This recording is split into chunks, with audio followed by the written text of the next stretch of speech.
Well, a pleasant good morning, sports fans, and welcome to another edition of the PR Man and the Coach Talking Ball on the Ballfather podcast presented by Sportskeeda.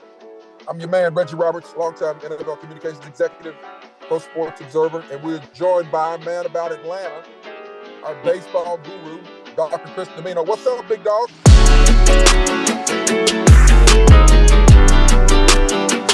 I am doing well. How about you, Reg?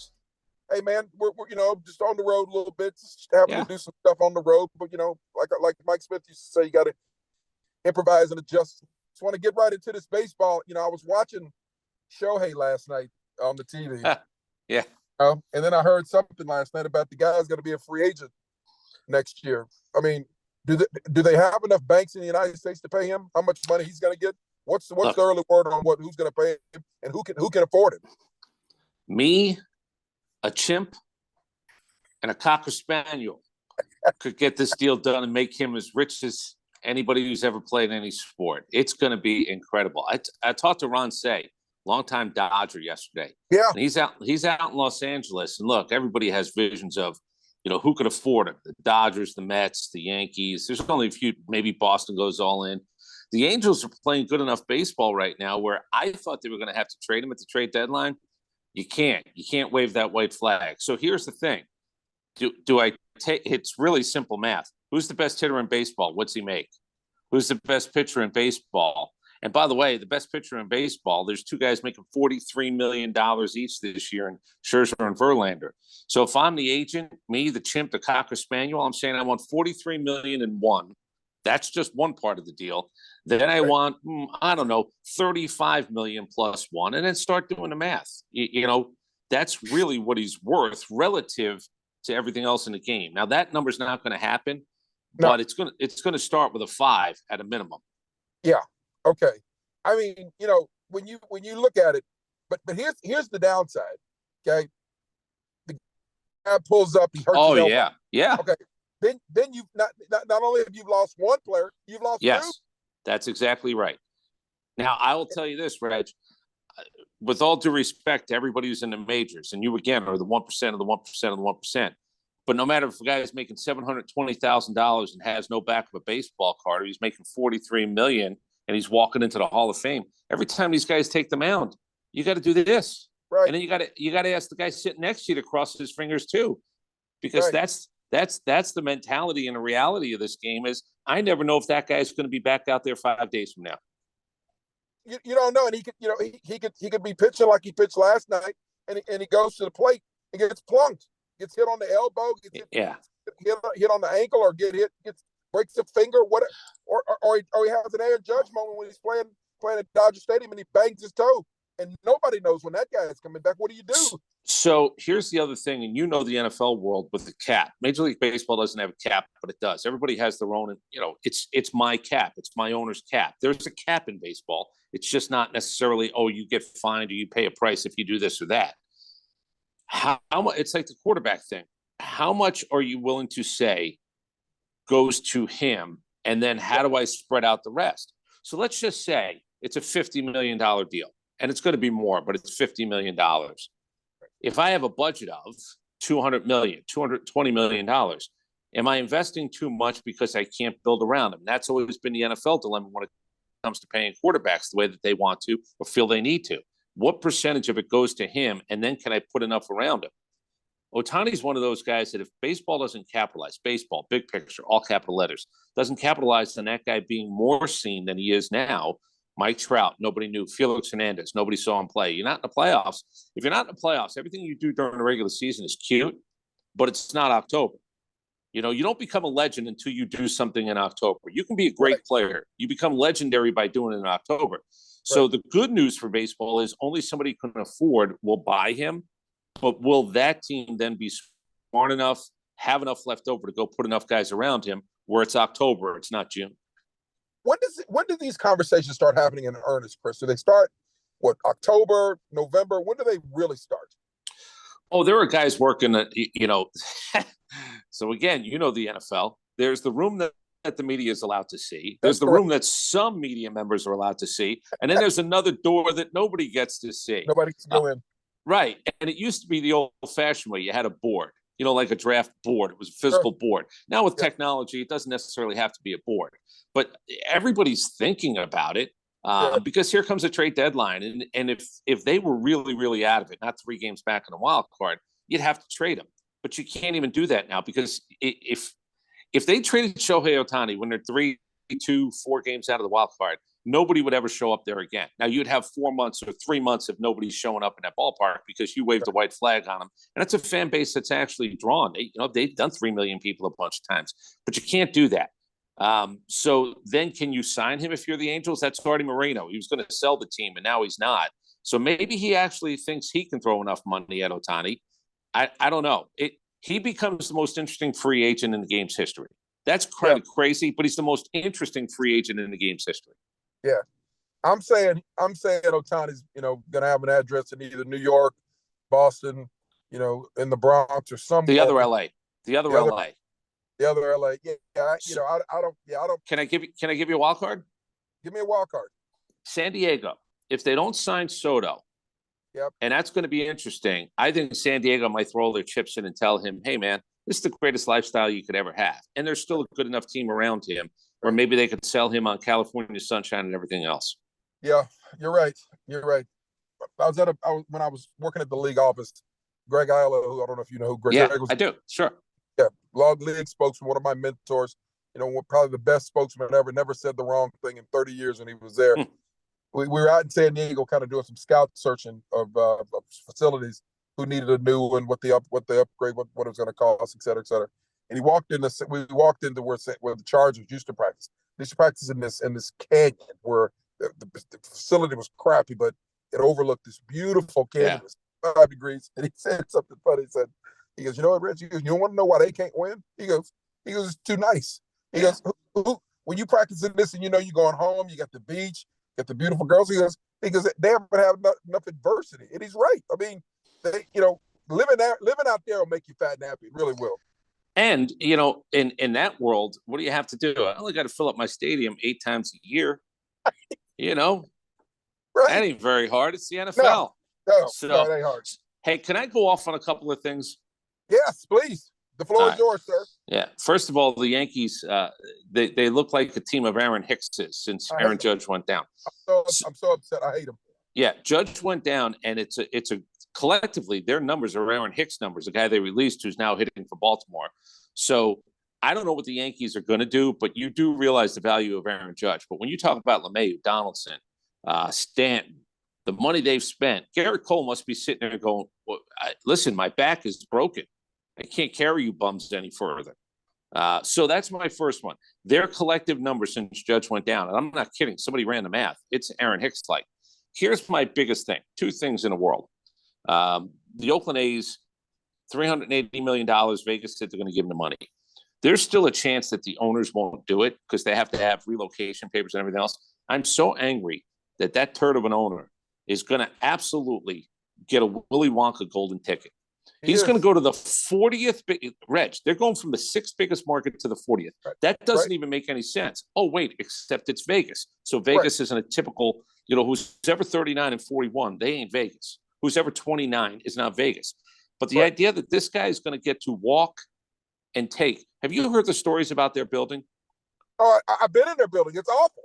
Okay. It's absolute. There's roaches, there's rats. It might be the worst stadium in the history of the world. I've said this before. When they go on a 10-day road trip, there's a good chance that place could turn into I Am Legend with Will Smith. They got possum, wildebeest. I don't know what else is going to be in there.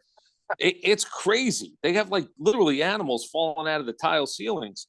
And this guy's going to get a ticket. And Rob Manfred. So here's my other problem. The commissioner stands up there and he did a press conference. They asked him if he watched the rally. And no, I was at a dinner with the owners. Yeah, you know why? Because you work for the owners. He's not my commissioner. Now, I don't think any commissioner is my commissioner because I don't think any of them really care about the fans. But he works so directly for the owner that this is going to bother me now that for years you sort of piddled around trying to figure out what to do with Oakland and Tampa. And then Oakland, Fisher, their owner, gets to waltz out of town, it looks like. Unless somebody was saner. I would make them sell. Say, yep, you can go to Vegas. Here's what's going to happen. You're going to sell the team. And it's not unprecedented. You'd say, well, you can't make a guy sell the team because he's not good at his job. Well, I also can say then you can't move to Vegas. I 30,000 seat. Reg, they wanted a 55-acre, multi-billion-dollar thing. They're settling, wink, wink, on a 9-acre leased plot of land, which is the smallest probably footprint in all of baseball. And they're going to be able to sell Vegas. And I'm not telling you it's a slam dunk, but I can tell you that when you think about that guy, just literally, I respect guys who work hard and make their money. I will never, if you do it legally, good for you. I won't even be angry for you if you hit the lottery, but you pick the numbers. Like at least you did somewhere. This guy walked into the Quick Trip, and they handed him the machine picked numbers and gave him the ticket. And this guy wants to stand around like he's a millionaire, like he did something, like he's the guy, and he didn't. Right? He didn't. It's embarrassing. Nothing. It's embarrassing. It's embarrassing. Let me tell you what else is embarrassing. You know, I did a little work. You know, while I was sort of in between, and right after the pandemic, I went to work at the PGA Tour Superstore, and the day let me just tell you, the guys who work there are hardworking guys. They work hard. I worked with a couple of guys who got to the mini tours. One guy got to within two shots of earning his PGA Tour card. He couldn't putt, got nervous, had some issues afterwards, had to go to get himself together. But he's now the lead teaching pro at the PGA Tour Superstore that I work at. He was telling me when this whole LIV thing came down, telling me we had this whole big discussion. Half of the guys in the building were like, siding with the tour, and the name on the building, the whole thing, and the rest of us were just like, I think we just need to just wait and see. And I was in the wait and see boat. I just wanted to just wait and see. So, and I said this to my boss. I said within a year they'll form a partnership. And I said, he said, you want to know why? I said the same thing in the NFL.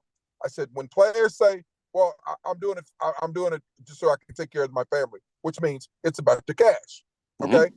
So I said this the day we were in there. I said they're going to form a partnership because this guy in Saudi, that fund that they have, it's from here to forever. It doesn't end. Yeah. And whatever Monahan does, he can jump up on one leg, he can stomp, he can talk about 9/11 and war crimes and all this other crap, human decency or whatever. I said they're gonna form a partnership. I think the guy's the biggest liar on the history of the world. What he said.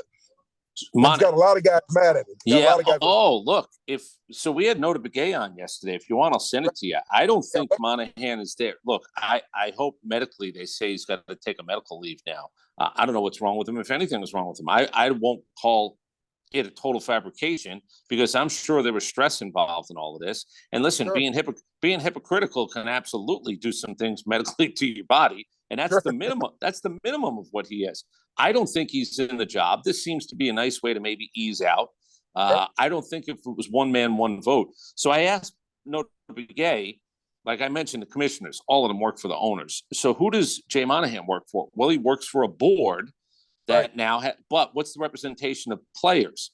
Is there a chance one man, one vote where the players could say, we want him out? Well, it doesn't really work that way. Could they sway the board to maybe do that? Yeah, maybe, if there's but again, maybe he's just going to have a parachute. Maybe the parachute is going to be, hey, you know what? I got a medical thing and I'm not feeling very good. And therefore I'm just going to step aside and let somebody else take it over. Now, my question would be, if I had an opportunity to look at his personal finances, look, I lived in New Jersey in a town called North Brunswick. It's the God's honest truth. I think the mayor's salary was $12,500.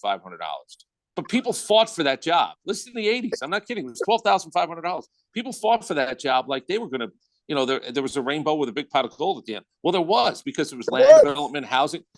2 guys in a row went to jail. You fought for the job, and 2 guys in that job eventually went to jail because they couldn't even hold their water. Like they were blatant about what it is they were doing. So you spend more money to get elected than the job will ever pay, but you think there's a win, but then you're dumb and you go to jail. Monahan doesn't want that end result. What he wants is probably to walk away and be left alone. But I'd love to see his personal finances. The day before this deal was done compared to the day after. And I'm a capitalist, but I also know hypocrisy when I see it here and scream about it. And I don't know what's going to happen. The whole thing, Chris, the whole thing just went down. and I'm a golfer. Okay, you know that I'm a golfer. I'm a fan of golf. I go to tournaments. Mm-hmm. You know, I've been to Augusta. I've been to U.S. Open. I've been to Winged Foot. I love the game. Okay, obviously, you know, the one guy that looks like me that's in the game made the game cool, and he made it cool for people of color. The guy made the game cool. I'm talking about Tiger Woods, obviously. Okay, but here's the thing. You know, let's just tell the truth. Okay, just tell the truth. This whole thing about, you know, the Saudi money, it's blood money, it doesn't work. You know, the problem was, and my friend Charles, the guy I was talking about, said this. Mm-hmm. He said the reason why the guys in the tour, the leaders and the powers that be in the tour were mad was because you got a bunch of brown people from across the world who've got more money than you do, and they said, okay, look, here's the deal. We're going to do it. We're going to poach your best players, and we're going to steal your best players, and we're going to be the competition for you that you've never had. And I think they just said, okay, how dare you do that? How dare you people do that? And so, you know, whether you like it or not, change is coming. My dad just said it all the time. Change is always coming. You're nimble and you adjust to it and come better, or you get run over by the hurricane. That's what he said. So, you know, I don't like the whole thing, but I think Reg. So look, everybody gets that moment of who you willingly get in bed with, but don't dig too deep because it's like an onion. Right. Whether it's the NBA, whether it's China, whether it's here and there. And again, I don't really care about the politics. I want to see 4 days of golf. Everybody else can go fight over how much you get paid. But Monahan also said one of the reasons we had to do this is we don't have the money to pay the purses that you guys want. So he wasn't even robbing Peter to pay Paul because he didn't even have a bucket over here. He needed to go to somebody else's bucket, but it's their bucket. The guy that he denounced, Jimmy Dunn. I don't know if you know what Jimmy Dunn is. Jimmy Dunn is a guy who works at the PGA, very high-ranking guy. His story is 9/11. He was a financial guy. He was qualifying on that day. He was trying to qualify for a golf tournament, so he was out. He lost 66 colleagues, financial group, 104th floor, I think. He's the guy that really has a big voice in this, and he came out and said, everybody I sat down with, I'm absolutely convinced that they had nothing to do with that. Now, he said, if you point out one of them who did, I will kill them myself. Look up Jimmy Dunn. Look up what he said. He said, I would kill them myself. You wouldn't have to worry about it. I would kill them myself. The problem is for Jimmy Dunn, who's got a very, you know, he's a powerful guy and he's got a heck of a story. What if they just told the guy who did have something to do with it, stay out of the room today? Because we're going to have deniable culpability, you know, we're going to be able to play Oliver North at that point. We're going to be able to say, no. And look, I don't know. You meet somebody for 10 minutes, an hour, 3 days. You don't know everything about him. I'm not telling you that anybody who's associated with this was linked with that tragedy. Heinous act. I'm not telling you I know that. But it gets really difficult when you actually look into a camera and say, I know for a fact that whatever the end of that sentence is, in any circumstance and situation, whether it's life, sports, money, I know for a fact. Well, you don't know for a fact. And it's gotten really blurred, hypocritical, and now we're at the point where you go, okay, what's the most important thing? Well, it's follow the bouncing dollar sign. And here's the guy that I feel bad for or whatever. What if there's a guy who was just good enough to be offered $10 million to go play LIV? And he looks at his wife and says, that's $10 million. You know, I struggle for my card, or this would really put us in a different situation. And he said no. He said no. Now he looks around and says, wait, what just happened? I could have had the money. I would have learned how to put my head on the pillow, but that money's not coming back to me now. It's not the $200 million guy or the $100 million guy. I know those guys, but there are guys that 10 and 15 and $20 million would have absolutely changed their lives. They said no, and now there's no repercussion for anybody who said yes. Well, there's a story yesterday that I read out of, I think it was out of it might have been out of Vegas, that said they're gonna make it right for the guys who said no. They're going to try. They're going to give them a piece. So here's what they're going to try to do. They're going to try to give them a piece like it's a business. And if you said no, you're going to be able to share in profits and everything else. But here's the crazy part. The money's still coming from the same place that these guys said no to. Right. It's literally coming from the same place. And you're telling them, yeah, it's really insane. And I don't care about anybody's individual decision. You've got to be able to put your head on a pillow, look yourself in the mirror when you shave every morning, do all those other things. That's not my business. My business is this is literally my business, to observe, come to some conclusion when it's not 100%, because not much anything in life is. My opinion is based upon this, and this. Not one thing, not two things, but go down the line and figure out why you will have the opinion you do on a given day in a 3-hour talk show or joining you. I don't care where the money comes from until I have to care where the money comes from. And I don't like the idea that there is this, if you dig 3 layers deep, you'll find that guy's got dirt. If you dig 5 layers deep, well, you don't even have to dig on that guy because his dirt is surface dirt. It's, the whole thing gets, do I need a shovel or do I not? That's what I always joke about. You're the PR man, the coach talking ball on the Ballfather podcast, Sports Kita. Let's switch topics just for a second first. I want to talk. I mean, you're the baseball guy, and this is we kind of alluded to this a little bit earlier, talking about the Yankees. I mean, Aaron Hicks, who was going as bad as you can go. Yeah. Now he's hitting like 400. He's playing out of his mind. What happens? How does that happen? How does one coaching staff, guys who I'm assuming are the best in the position because they work for the Yankees, okay? How can they not get him going? And then the guy a week, 10 days, not even a month. Yeah. The guy goes starts hitting the ball off, hitting the cover off the ball. It's a physical game, but it's a mental game. That guy left the elephant, the piano, and everything else up there. He went to a place where they offered him, I guarantee you, physically and mentally, they gave him a hug like the Yankees haven't given him. I'm not kidding. And I think that sometimes, it loosens the guy up. His mind, all of a sudden, he realizes, you know what I'm hitting here? Nothing. 0, 0, 0. And it's a do-over. And it's real. That Aaron Hicks everybody was looking at him with stink eye. You're the reason we don't win in the playoffs. You're the reason we can't. It's like, what am I doing? Where's Donaldson? He's hurt again. Where's LeMahieu? He ain't doing what he's supposed to do. Stanton, he's out another 30 games. And all of a sudden, it was like he became the scapegoat of this whole thing. And I think, honestly, when they picked him up at the airport, and there was a guy holding a sign that said Hicks, that chauffeur guy probably gave him a hug. He was the first one. Welcome to Baltimore. And everything that you had going on, close your eyes. It's gone.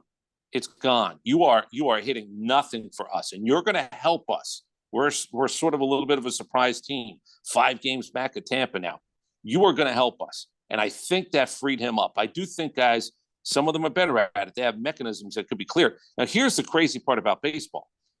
You want to know about location. The Boston Red Sox are 1 game under 500. They're 14 and a half back. The Cincinnati Reds are 1 game under 500. They're 1 game back. So this whole idea of what you are in the game, sometimes it doesn't matter quite as much as to what you are, as opposed to who you have to catch or beat. That's a 13 and a half game swing on June 16th that, Boston's not making that up. Cincinnati, they're dancing. They're calling themselves America's team. Sure. They're having a party in Cincinnati, and those people haven't had anything to root for them forever. They're not a good team. They're playing better baseball, but they're a game under 500. Yet they're 1 game out. Therefore, the excitement can begin. Yeah. I was on the phone with another friend of mine the other day about talking about coming down to Tampa. I was going to come down and see him and his wife.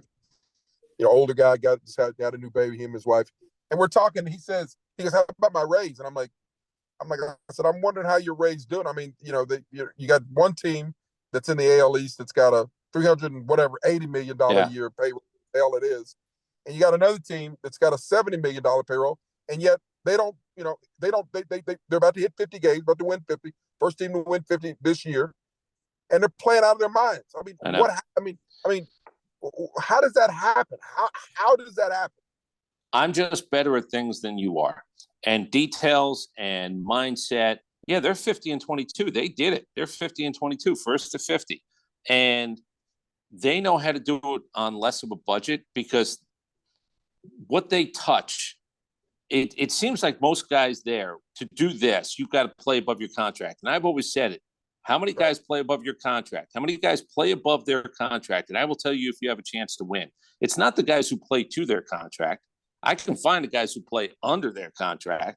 Those are the guys, the Aaron Hickses and the Stantons and everybody else that people know. How many guys play above their contract? If you get a room full of guys who play above their contract, you've got a chance. That's what Tampa's done. I joke, I probably said it with you. If Tampa calls and wants one of my guys in Double-A, I'm hanging up the phone. I have wee running down my leg because I'm about to make a bad deal. I have to get off the phone because it seems like I'll either be talked into it or something's going to happen where I'm going to lose every sensibility that I have. They know yours almost as well as you know yours. And that's a scary thing. And they've been doing that for years. And there's something they don't play in front of anybody. Wander Franco, Randy Rosarina, these guys are having a good time. Like there's the other part. Look, is it the chicken or the egg? Are they having a good time because they're winning, or do they go in knowing that they could have a good time and upset the apple cart? This is a group of guys that they're not playing the underdog thing, by the way. They don't cry that way.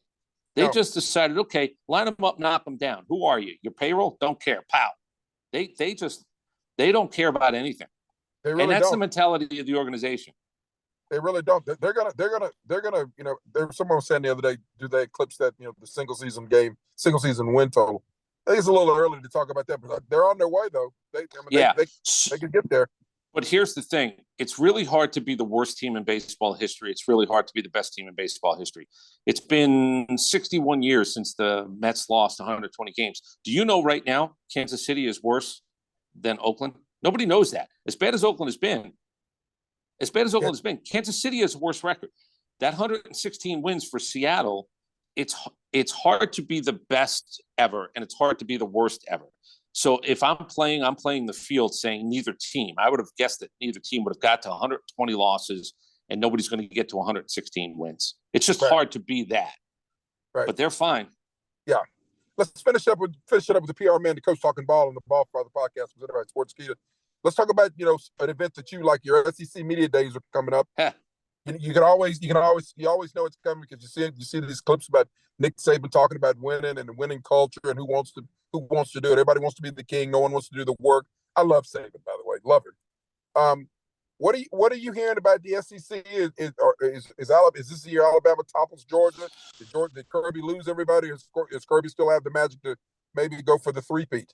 I'll tell you what the SEC is. They had a show the other night to do the SEC schedule for 2024. I don't watch any of those shows. I don't watch the Sunday night selection show. I don't watch the college football ranking show. I watch that because the SEC is so good. The idea of Texas and Oklahoma. Reg, this is the 2024 schedule, not this year. And they did a TV show and it worked. Right. That's who they are compared to that. They're the bully.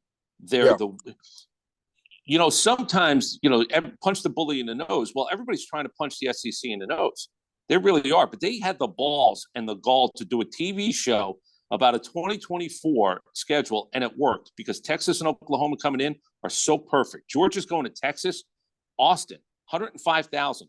Georgia's team, the fan base, they took over Notre Dame. I was in the building for that one. They take over every building now. They just literally run in and take your lunch money and your seat. And all of a sudden on TV, people go, what is going on here? Texas is going to be the ultimate challenge for Georgia fans because that fan base is not going to give up their tickets. So how are Georgia fans going to get in there and turn that place in red? That's a year and a half from now, and I'm already thinking about it like I'm giddy about Georgia going to Austin. Oklahoma being in this conference, this is incredible. Like this is the best. This is like the guy who has the best house in the neighborhood. He shoves it in your face and he actually adds on to his house. And it looks fantastic. Right. It's looking bigger every day. Every day you come out, oh God, now he's adding the sun. Right. Look at that. Right. He's got a bigger satellite. Yeah, it's like that. It's amazing. I'm always excited. I always watch the media days. I always check it out because I think some of the best content comes from the coach in the place. Not so much the kids. The kids don't really say a whole lot. Yeah. But the players, the main guys, the coaches. I mean, is Georgia supposed to be as good as they were last year? Did they reload? I mean, I know they got a new quarterback. New quarterback. So it's crazy. It's going to be whether it's Alabama, Ohio State, or Georgia. They're going to do it with a quarterback who hasn't played. And those are three teams in the top five that you would say have the best chance to win the title. But all of them will be going with a younger guy. Trevor Lawrence was probably the last guy that came in. Now, he was Trevor Lawrence, but he came in without having a lot of snaps or any snaps. And all of a sudden, the team's in a championship game for Clemson. So Alabama, Ohio State, and Georgia are going to have to do that this year, which is not an easy thing. But they're so much better at most everything else. They're so much better at most everything else that and look, once we get to 12, the idea of 12, I could actually drop a game or two. What is it we know in the NFL? how are you at the end of the year? How healthy are you? Yep. Health being a big one. How healthy are you going into the postseason? If I'm a college football team that I know that I've got something locked up, seeds, do I get a home? You'll play a game at home if you're a higher seed, but people are going to start to think about how to work their schedule a little bit to their benefit. The big other thing in the SEC was an 8-game schedule or a 9-game schedule. They went with 8, complained.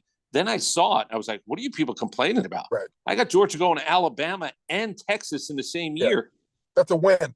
That's a huge win.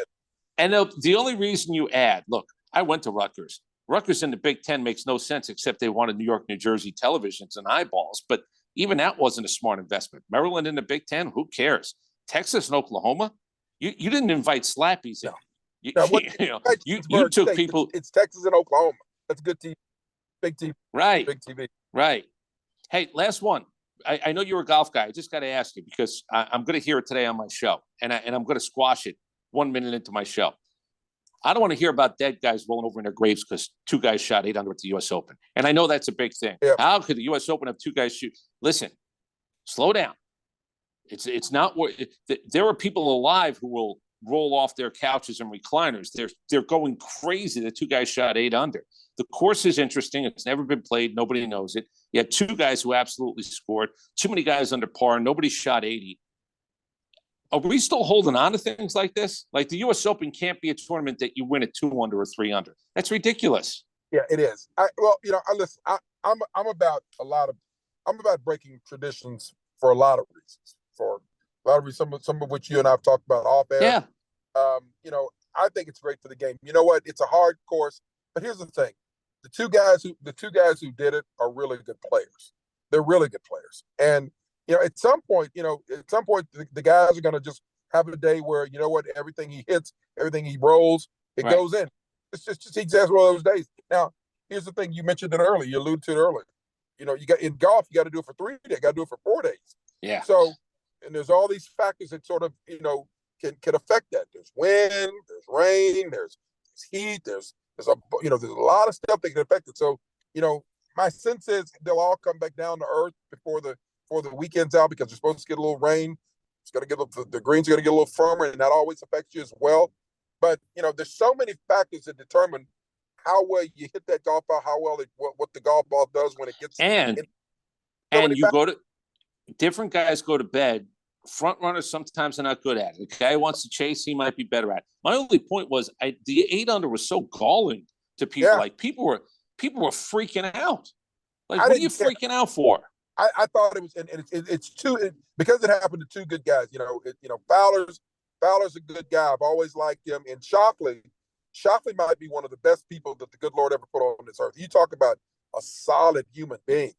He is as good a guy. He does work for charity. He's got a nice wife. He's a really, really solid person. I mean, he's a guy that, matter of fact, he came into the store. He was doing something for Callaway. Shook everybody's hand. Took pictures with babies. I mean, he looked like he's running for mayor. The guy was so popular. So I'll give you one more. If I love betting the field, I called the guy already. I want to find out. I'm going to bet against both of them to win. Only because, again, it's not going to be that simple. Like, everybody who freaked out was like, oh, it's over. Okay, you're not going to watch today. You're not going to watch tomorrow. You're not going to watch Sunday. Right. Nonsense. You're going to watch. You're going to watch to see if a guy collapses. You're going to watch if a guy goes all in and breaks every U.S. Open record known to man. I'm in, but I'm going to tell you this. I'm betting against both of them. And not because they're not good people. I just found the freak out where people are telling me, oh, it's done. It's a 2-man race. I don't think so. I don't think there is such a thing. Way too early. It's way too early to say that. It's way too early. Hey, finishing up with your Falcons, I've got some thoughts on what I've been hearing and what I've been reading. Yeah. How well did they address everything they needed to address this offseason, and what's everybody saying nationally? What are people saying locally about what kind of year they're going to have this year? So they actually finished up their minis the other day, and I think they start July 21st for the real camp. I kind of like Campbell and a few of the defensive guys talking about what it is they've been doing. Now, look, it's a T-shirt Olympics. It's basically you can go to Piedmont Park or any park in your neighborhood and go, oh, look, it's a bunch of guys who look like they're in pretty good shape throwing a football around, because that's really what what it is. It is. But they addressed as best they could with the cap issues they have for the last 2 years.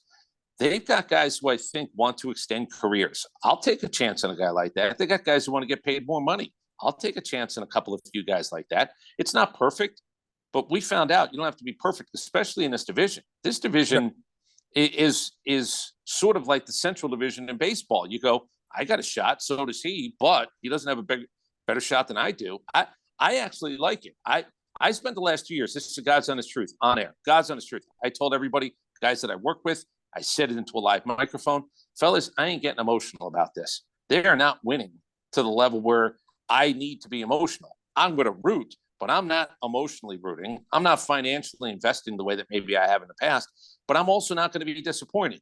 If you're one of those crazy people who thinks lightning is going to strike and this team is going to be, I said, you're going to be the one at the end of the year that's angry, not me. Right. And I literally, it felt like, Reg, the last 2 years, by week 7, it felt like the seasons were 3 years long. And I'm a football fan and I'm a Falcon fan, but I didn't put myself in a position to really bitch, moan, complain, or sit around going, I'm so distraught. This team is killing me. They didn't kill me at all for 2 years. It was the greatest thing in the world. It was almost like being an empty nester and having it work for you. You just go, I'm out. Whatever you do, I'm out. You go figure it out. Now I'm in. This year, I am absolutely believing that this team could do something pretty good. All right. Hey, I think we're done. I think that's all I needed to cover. Okay, we're good. Yeah. Right. We'll do it again next time. I'll call you Let me know if you want the Nota Begay thing from yesterday, because it was actually a pretty good golf talk. I will send it over. Send me that. Okay. All right, buddy. All right. Thanks, Chris. See ya. All right, Rich. Take care.